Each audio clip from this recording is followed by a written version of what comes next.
रंजन सिंह राठौर और आप सभी का तहे दिल से स्वागत है हमारे इस YouTube channel Rathore English classes. आज हमारे क्लास में और आज हमारे YouTube चैनल में एक नए गेस्ट नहीं, वो मेरे दिल का टुकड़ा है, मेरा छोटा भाई, और हमारे साथ वो पढ़े और आज पढ़ाने योग्य अरुण सिंह राजपूत जिन्होंने MCA कंप्लीट कर चुके हैं और बहुत सारे जॉब कंप्लीट करके जॉब ज्वाइन करके भी रिजाइन करके पटना में फिर से यह गवर्नमेंट जॉब के लिए आए हैं। तो आज हमारे he is a very busy person, but I have already told him to please give me a few minutes to come and start. Hello Anmol. Hello sir, good evening sir. कैसे हैं? बढ़िया sir, thank you for this opportunity. परिचय दे दीजिए हमारे कैमरे में। बिल्कुल, मेरा नाम अनमोल सिंह राजपूत है। मैं बेसिकली बिहार के कैमूर जिले का निवासी हूँ। जैसा कि सर ने बताया, मैंने अपना जो ग्रेजुएशन है BCA मैंने यही पटना BN कॉलेज से किया था। उसके बाद मैं हायर स्टडी और बेटर एजुकेशन के लिए बिहार से बाहर गलगोटिया यूनिवर्सिटी ग्रेटर नोएडा से मैंने MCA किया। कैंपस प्लेसमेंट हुआ था एज अ सॉफ्टवेयर इंजीनियर। मैंने वो कंपनी में काम किया 1 साल। उसके बाद फिर अदर भी कंपनी में अपना अपॉर्चुनिटी ट्राई किया। एक अच्छे पोजिशन लेवल के बाद मैं बिहार में यहाँ पे कुछ इस रीजन से आया ताकि बिहार का किस तरीके से यहाँ के सुविधाओं को देखते हुए, यहाँ के विकास के बारे में देखते हुए हम इसमें क्या एक्स्ट्रा कर सकते हैं, उस सोच के साथ पूरा पधारा हूँ। ओके, मैं आपसे कुछ सवाल लेके आना चाहता हूँ। आज हमारे बिहार के बच्चे दुनिया का कोई ऐसा कंपटीशन नहीं है जिसमें कि हिस्सा ना लिए हैं, बट एक बहुत बड़े कंपटीशन का नाम लेना चाहते हैं NDA, national defence of academy. तो बिहार का सर्वे किए हैं और आप भी कभी आप देखे होंगे कि 100 में 45 एवरेज 60% बच्चे रिटर्न में रिजल्ट दे देते हैं। नॉर्थ इंडिया की मैं बात कर रहा हूँ, not I am talking about south India. But क्या ऐसा कारण है कि बिहार के बच्चे इंटरव्यू में 5 दिन क्या वो 2 दिन भी नहीं टिक पाते हैं? तो क्या कारण हो सकता है? क्या करना चाहिए? सबसे बढ़िया इसका एग्जांपल मैं ये देना चाहूँगा। इसको अगर मैं अपने रियल लाइफ से रिलेट करूँ तो जब मैं दिल्ली गया था MCA करने, गलगोटिया में पढ़ रहा था, तो वहाँ जो मेरा बात करने का लहजा था, जो मेरा टोन था, उसी के थ्रू टीचर या जो भी स्टूडेंट बोलते थे, अच्छा बिहार से हो क्या? क्योंकि हम लोग जो प्रायोरिटी है, हम लोग ना शुद्ध हिंदी बोलते हैं या प्रैक्टिस नहीं उस तरह का, ना ही इंग्लिश में उतने स्ट्रांग है। और आपको पता होना चाहिए कि NDA एक ऐसा देश का एग्जाम है जिसके लिए आपका कुछ हो ना हो, इंग्लिश मस्ट स्ट्रांग होना बहुत जरूरी है। फिजिकली भी मैटर करता है कि आपको एक बेटर हाइट हो, मतलब बेटर आपका कैपेसिटी हो, क्राइटेरिया हो, बट एक सबसे अगर कोई इंपॉर्टेंट रोल प्ले करता है तो इंग्लिश करता है, वे ऑफ कम्युनिकेशन करता है, आपका टैलेंट करता है, अगर आप किसी से बात कर रहे हो तो उस पर आप कितना इंप्रेशन डाल रहे हो, ये सब चीज मैटर करता है NDA के एग्जाम में। और हमारे बिहार का मूलभूत जो शिक्षा है, अभी भी हम लोग यहाँ, अगर आप बिहार से बहुत सारे IAS IPS IITian बनते हैं, वो ठीक है, लेकिन अगर कभी आप ये देखो कि उनको किस लेवल पे तैयार किया जा रहा है, यहाँ पे लोग और जो इंग्लिश हो गया या way of communication, how to live in society, how to means talk with anyone, ये चीज पे कभी कोई ध्यान नहीं देता है, ना यहाँ के टीचर देते हैं, ना ही पेरेंट देते हैं, ना ही कोई कॉलेज यूनिवर्सिटी देता है। यह एक मुख्य कारण है कि हमारे बिहार से बहुत सारे ऐसे टैलेंटेड अनुभवी जो पढ़ाई में बहुत ही स्ट्रांग रहते हैं, उनका मतलब फिजिकल बहुत अच्छा रहता है, बट वो NDA जैसे एग्जाम को क्रैक नहीं कर पाते, इंटरव्यू राउंड में वो छट जाते हैं। इसका मुख्य कारण हमारा एक इन्वायरमेंट भी है, और हमारे ना ही केवल इन्वायरमेंट है, वैसे लोग जो कि इसको बढ़ावा नहीं देते, प्रोत्साहन नहीं कर रहे, उनकी भी इसमें मुख्य भूमिका मानी जाएगी, इसमें कमी मानी जाएगी कि वो लोग इस चीज के लिए अग्रसर नहीं है। तो आप क्या कहना चाहते हैं? कुछ जो हमारे माननीय जो राजनेता लोग हैं वो इसको एक मुद्दा बना चुके हैं, हमारे बिहार में इंग्लिश कंपल्सरी नहीं है, तो क्या आपके व्यू से क्या अंग्रेजी अनिवार्यता होनी चाहिए? बिल्कुल, अंग्रेजी, क्योंकि संस्कृति क्या वैल्यू है आप जान सकते हैं। हम भी जानते हैं कि संस्कृत हमारा दैविक भाषा है, देव लैंग्वेज है। स्टार्ट।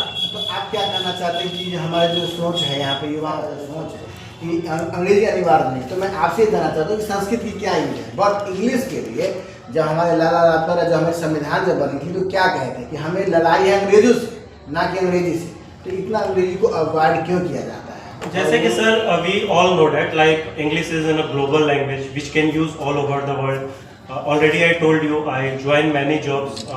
मतलब इससे कुछ समय पहले ही मैं केरला गया था, वहाँ पे लोगों को हिंदी नहीं आती है और उधर का जो भाषा है वो मुझे नहीं आता है, बट इंग्लिश एक ऐसा मीडियम है जिसके थ्रू हम लोग कुछ भी कम्युनिकेट कर पा रहे थे। तब मैंने इंग्लिश का महत्व यहाँ से बिहार से बाहर निकल के देखा, और ऐसा जैसे ग्लोबल लैंग्वेज है, तो अगर आप कहीं भी चले जाएं तो बिना इंग्लिश के अगर आप सरवाइव करना चाहते हैं तो वो थोड़ा आपके लिए डिफिकल्टीज होगा। और रहा बात हमारे नेता का, जो इस पे ध्यान नहीं देते, यहाँ का कोई भी ऐसा एक नेता नहीं है जो कि शिक्षा पे बात करे, शिक्षा को कैसे बेहतर किया जाए उस पे बात करे। यहाँ बस हिंदू मुस्लिम मंदिर मस्जिद, इन्हीं के बीच उनका राजनीति रहता है। यहाँ पे सब अपने बेटे को बढ़ाना चाहते हैं, अपने घर परिवार को बढ़ाना चाहते हैं, ना ही कोई आम जनता को। बस यहाँ पे पिछड़ों की बात होती है कि गरीब दबा हुआ पिछड़ा, अगड़ा का तो खैर बात ही नहीं होता है, जबकि ये भी एक बहुत बड़ा मुद्दा है। ऐसा बहुत सारे लोग हैं अगड़े कैटेगरी के, यानी जनरल क्लास के भी, जिनको कि अभी सर्वाइव करने में बहुत दिक्कतें आ रही हैं। मतलब उनको 2 वक्त की रोटी कमाने के लिए बाहर जाना पड़ रहा है, टूटा फूटा घर है। ऐसे में अपने गांव में या फिर आसपास बहुत सारे रिजल्ट के बाद भी लिस्ट में नाम नहीं आता है, नहीं मार्किंग वो डाउन होते हैं। क्या गरीबी किसी को जात कुछ करके आते हैं? नहीं, कभी गरीबी हर कास्ट में, हर ब्याज के लोग इससे जूझ रहे हैं। तो परेशानी कहा कि अनएम्प्लॉयमेंट, बेरोजगारी दूर कैसे होगी? तो नजरिए और सोच बदल, नेता को ये सोचना होगा कि हर युवाओं को अधिकार है। बिकॉज ये हम लोग वोट दिए, इसको फंडामेंटल राइट कहा जाता है, जन्मसिद्ध अधिकार है हमारे। तो ये अधिकार किस काम का, जो हमारे युवाओं का लाइफ ही अंधकार में जा रहा है। अगर हमारे राज्य के नेता ही अगर नहीं शिक्षित होंगे तो वो राज्य का कैसे सुधार होगा? तो इसको देश बदलने के लिए क्राइटेरिया सेट करना चाहिए कि अगर आप इतने पढ़े लिखे हैं तभी आप एक किसी भी एक एफआईआर, नेता पे 100 एफआईआर है फिर भी वो चुनाव भर रहे, नॉमिनेशन। स्टूडेंट पे अगर एक छोटा सा भी एफआईआर हो जाए, वो एक चपरासी नहीं बन सकता, एक बिहार पुलिस का हवलदार नहीं बन सकता है। और रहा बात नेताओं क्राइटेरिया का, तो ये लोग बस अपना चमकाते हैं, वो आके जात का हम पिछड़ा का विकास करेंगे। भाई आप कितने पिछड़े का विकास किए हैं? एक जाति के नेता जो लोग जात के नाम पे वोट देते हैं कि हाँ भाई ये मेरे जाति का है, वो आपके लिए कुछ नहीं करता, उसका परिवार के लिए वो सब कुछ किया है। तो इसमें बिहार की जनता को समझना चाहिए कि कभी भी आप अगर वोट उस नाम पे, जात के नाम पे दीजिएगा तो आप ऐसे ही गर्क में चलते जाइएगा। ना ही यहाँ पे शिक्षा पे ध्यान होगा, ना ही रोजगार पे ध्यान होगा। और सबसे बड़ा मुद्दा यहाँ का एक पलायन है। पलायन और अनियमित काम तब होगा जब एक आप अच्छे प्रतिनिधि को चुनेंगे। और आज के समय मेरे नजर में ऐसा एक नेता नहीं हो जो जनता के बारे में सोचता हो, सब अपने बारे में सोचता है। बहुत बहुत धन्यवाद अनमोल। और मैं एक क्वेश्चन के साथ चलूंगा, मैं आपसे क्वेश्चन पूछना चाहता हूँ। आप जब पटना आए थे, जब पहली बार जब 12th करने के लिए पटना आप आए थे, तो उस समय क्रेज था कि बच्चे पटना में आए तो जिएंगे मरेंगे। तो आप वो बच्चा का एक ही सोच था कि by hook and crook I have to qualify the exam of IIT NEET and JEE advance. But अभी सोच लोग युवाओं का टोटली चेंज हो चुका है। वो केवल ऑनलाइन के पीछे भाग रहे हैं और वो केवल SSC बैंकिंग रेलवे की ओर जा रहे हैं। तो आप क्या कहना है, क्या युवाओं मेहनत से भाग रहे हैं या वो जमाने के अनुसार वो काम कर रहे हैं, वो ऐसा पढ़ाई उनको नहीं मिल रहा है? देखिए सर, इसमें अगर आप पर्सनल पॉइंट ऑफ व्यू और ओपिनियन लेना चाहते हैं तो इसमें मैं थोड़ा खुल के बोलना चाहूँगा कि यहाँ पे जो भीड़ बढ़ी या भीड़ हो रही है या जो बच्चे ऑनलाइन मूव कर रहे हैं, हर लोग के पास एक अपना यूनिक क्वालिटी होता है, लेकिन इंसान उस चीज पे कहीं फोकस नहीं करता। अगर सचिन तेंदुलकर सोचता है कि नहीं हम क्रिकेटर नहीं, हम एक फिल्म स्टार बनेंगे, वो जीवन में कभी नहीं बन पाता। वो एक IAS IPS कभी नहीं बन पाता। शाहरुख खान सोचता है कि हम कुछ कर ले, गवर्नमेंट जॉब कर ले, वो कभी नहीं कर पाता। तो सब लोगों के यहाँ पे जितने भी इंसान है, सबके अंदर एक स्पेशल यूनिक टैलेंट। जिस दिन इंसान अपने टैलेंट को पहचान गया, उस दिन उसे कामयाब होने से कोई नहीं रोक सकता। लेकिन यहाँ क्या है कि यहाँ पे बच्चे आ जाते हैं, किसी को ठीक है, अच्छी बात है, मैं भी ट्राई करने आया हूँ। मैं अपने बारे में बताया कि मैं जॉब रिजाइन करके आया हूँ क्योंकि मुझे लगता है कि मैं कुछ बेहतर कर सकता हूँ इस क्षेत्र में, in a sense of government job, या कुछ सिस्टम को थोड़ा बहुत ही परिवर्तन कर सकता हूँ या कर सकता हूँ, ऐसा उम्मीद के साथ आया हूँ। अगर मेरा इस चीज में नहीं होता तो मैं अपना इस समय बर्बाद नहीं कर सकता। अभी एक जो होता है हम लोग का जेनजी जनरेशन है, वो हमारे बिहार का अच्छा खासा है, पूरे इंडिया का ही अच्छा खासा है। तो जेनजी जनरेशन को अगर हम लोग डेवलपमेंट के सेक्टर में यूज नहीं करेंगे तो हम लोग कुछ नहीं कर पाएंगे। अब क्या है, मान लीजिए मैं ही जॉब छोड़ के आया हूँ, घर से पैसे आ रहे, पढ़ रहा हूँ। अगर मैं अपने जीवन का 10 साल इसी में लगा दूं, बर्बाद कर दूं, तो आने वाले समय में क्या करूंगा, मैं बिहार के लिए क्या योगदान दे पाऊंगा। तो मेरा ये कहना है कि अगर आप कोशिश करिए, मेहनत करिए, कि अगर होता है तो ठीक है, नहीं तो आप अपने टैलेंट को पहचानिए। जरूरी नहीं है कि सरकारी नौकरी के साथ ही आपको समाज में इज्जत मान सम्मान मिल सकता है। ऐसे बहुत सारे रोजगार के अवसर, ऐसा बहुत कुछ आप कर सकते हैं जिनसे कि समाज का कल्याण और देश का विकास हो सकता है। तो अनमोल, आप इतने अच्छे पैकेज आपके थे, मैंने देखा भी है, मोबाइल पे आपके कंपनी का मैंने सर्च भी किया, आपका अच्छा पैकेज था। तो आपने फिर प्राइवेट से फिर इंग्लिश में प्रोवर्ब्स भी है, आप सुने भी होंगे कि where there is will there is way, जहाँ चाह वहाँ रहा। तो आपने ऐसा क्यों फिर टर्म ऑफ लाइफ क्या गार्जियन के दबाव में आके आप क्या क्यों? नहीं, गार्जियन का दबाव नहीं। जैसे कि मुझे कुछ नया हमेशा करने में अच्छा लगता है। तो या आपको फिर कब ऐसा लगा कि मुझे थोड़ा सा इसको रोक करके मुझे जनरल की ओर आना चाहिए? जनरल के लिए क्योंकि अभी मेरे पास समय है, अगर मैं जॉब नहीं करता, मेरे पास एक्सपीरियंस, अगर हायर डिग्री नहीं लेता, मैं वही आपको एग्जांपल दिया कि फिर मैं गवर्नमेंट जॉब का शुरू से ही प्रिपरेशन कर रहा होता। इन केस नहीं हुआ, क्योंकि आपको पता है कि फॉर्म आते हैं 1 लाख, तो 1 लाख फॉर्म आया तो भरने वाले 2 करोड़ 5 करोड़ 10 करोड़ बच्चे रहते हैं। अगर उतने भीड़ भाड़ मेरा नहीं हुआ, इसको लेके हर जो भी एक यूथ है, जो भी एक जेनजी है, उनको अपने लाइफ के प्रति एक अग्रसर रोल निभाना चाहिए।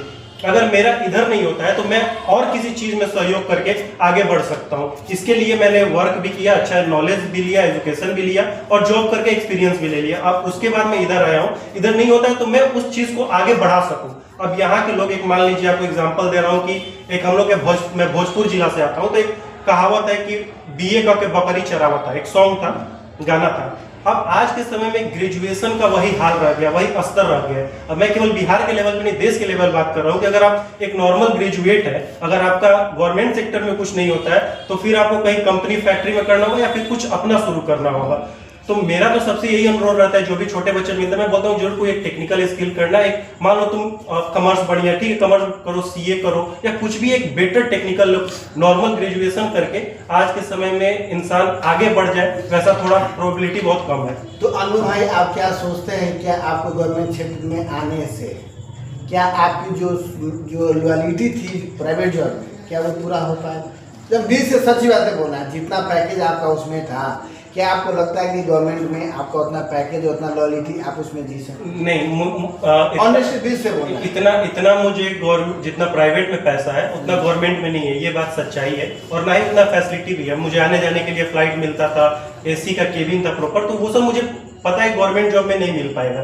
लेकिन मैं अगर इसमें आप लाइफ सिक्योर कर सकते हैं, अगर लाइफ सिक्योर हो जाएगा गवर्नमेंट जॉब में। नहीं, लाइफ सिक्योर तो प्राइवेट सेक्टर में भी हो सकता है। जैसे कि अगर मैं उधर करता हूँ कुछ इन द सेंस, तो पीएफ वगैरह कुछ होता है फंडिंग, तो उससे के थ्रू भी आपको ये पेंशन मिलता रहेगा। बहुत सारा ऐसे स्कीम है प्राइवेट सेक्टर में, या प्राइवेट बैंकिंग देता है।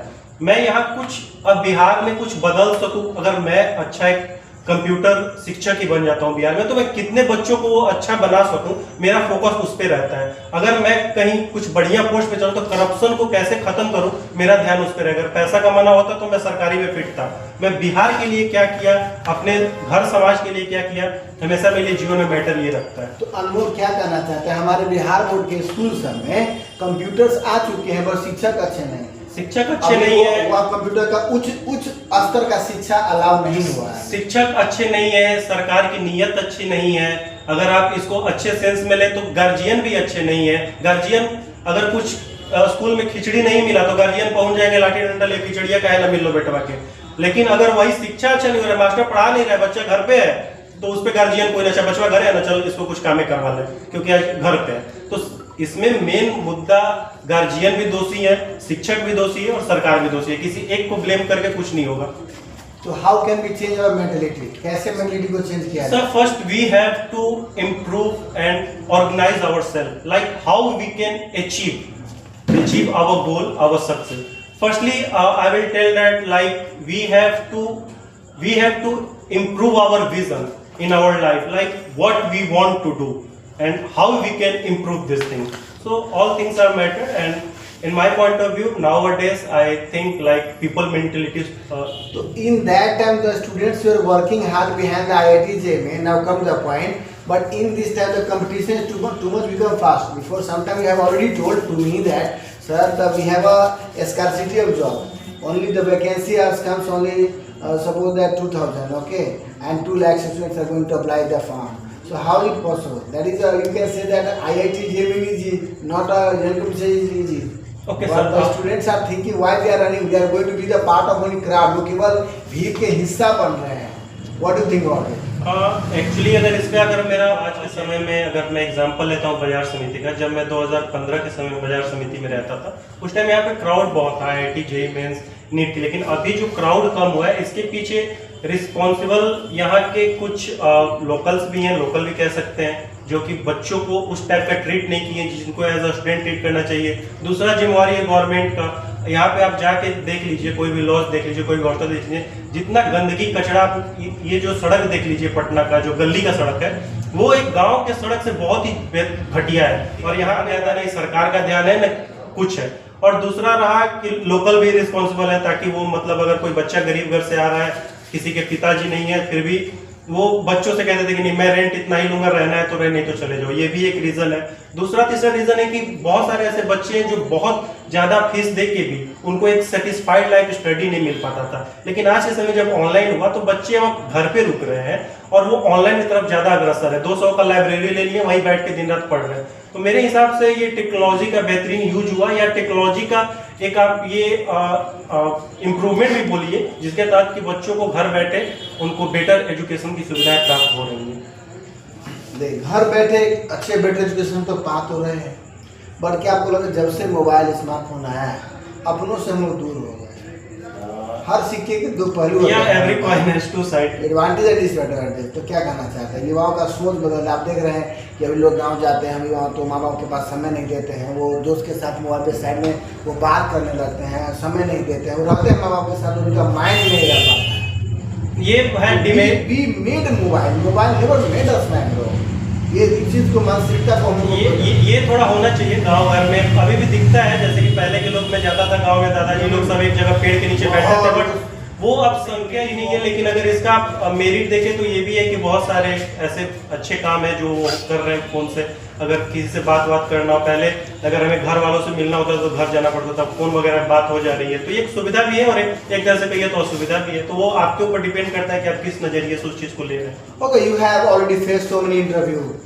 So what are the required of English language especially, and is it possible to improve our communication skills and it's give a better personality? It is useful and useless.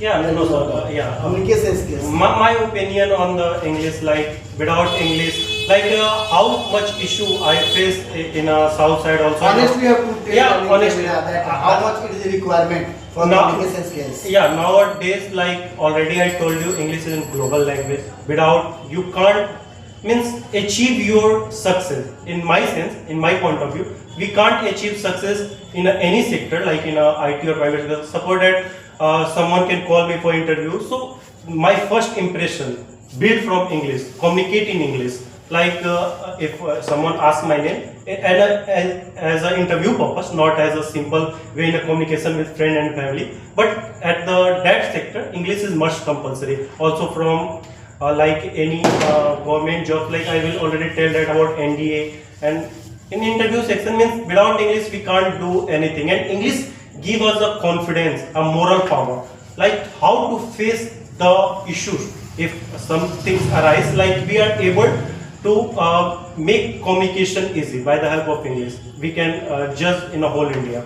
So have you in your time in your life have you visited to meet with the foreign people to communicate? Yeah, when I live at Varanasi, there are lots of foreigner tourists. They can come and help to just go from that side. Honestly, tell in that time how are you feeling? Yeah, I am feeling. Communicate with them. I am feeling proud on myself, and also I say from my core of heart, I say thank you to you. You give me such type of improvement, provide me a podium, way to communicate with anyone confidently.